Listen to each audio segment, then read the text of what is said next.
Good evening, I'm Juliette Dragus. I'm Kirk Montgomery. We have team coverage of tonight's winter weather. Andrea Flores and Micah Cho will have live reports coming up from Kent and Muskegon counties. But we begin with Chief Meteorologist George Lessons and Meteorologist Michael Behrens in the Weather Center with the latest on the storm. Yeah, we are on the waning side of this winter storm right now, but we still got a few more hours to get through. It's been a very tough day. Let's recap the alerts that are still in effect. Ice storm warnings through 4 a.m. for Allegan and Berry counties southward. Winter storm warning for Muskegon, Ottawa, and Kent County until 4 o'clock in the morning when most of the precipitation shifts to the north. Winter storm warning to the north, Oceana, Nuevo, and Mecosta through 1 o'clock tomorrow afternoon, because you'll be the last to see this storm system exit the region.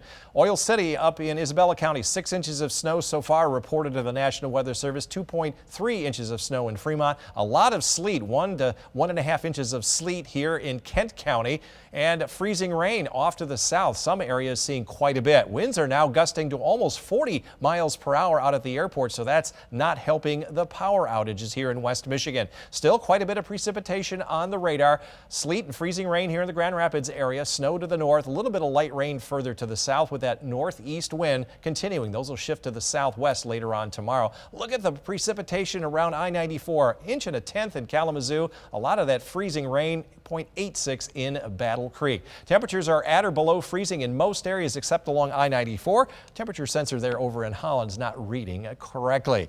But again, quite an impactful day, and we've got a lot of photos and video, and we send that over to Michael Behrens for the very latest. Yeah, those photos and videos from around West Michigan. Sometimes you can have a little bit of fun with the freezing rain out there. Madison took this video in Jenison where you roll the window down and it looks like the window's still there. You can break the ice, have a little bit of fun with that, but it's not all fun and games, especially when it comes to freezing rain. What that system actually does is it gloms onto trees, power lines, anything that is elevated in the air that ice will stick to. And you can see it has a coating around the entire branch, thanks to Estella for this photo near Marcellus. Over in South Haven, you can see that tree there too, completely covered in the ice from Christine, starting to be weighed down, drooping a little bit from the added weight of that ice. The same thing happens to the power lines, and eventually, well, wind or just the weight of the ice can lead to things like this. Drew in Plainwell sent a picture of a big limb falling out of his tree there. Especially some of those weaker limbs does not take a lot of ice factored in with the wind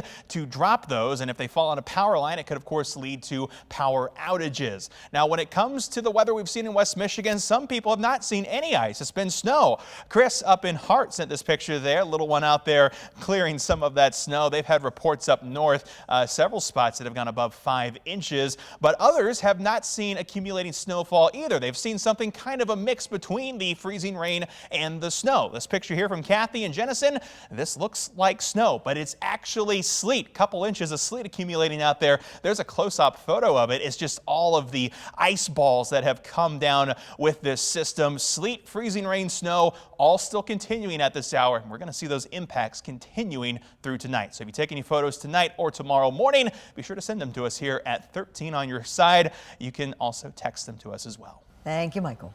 Well, the weather has left thousands of people without power tonight. Most of those affected are in southern Michigan. Take a look at the Consumers Energy outage map. Right now, Van Buren, Kalamazoo, and Calhoun counties are the hardest hit spots in our viewing area. 63,000 customers are affected in those 3 counties alone. Consumers Energy officials are asking for patience as they work to get everyone's electricity back on.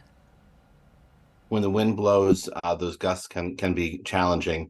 That can slow down the work sometime and cause additional outages. But our workers have trained for situations like this. They do work 16-hour days on occasion when they need to. So as soon as it's safe to get out there and start restoring power, even overnight tonight, that's where we're going to start getting to work and hopefully getting the lights back on for people.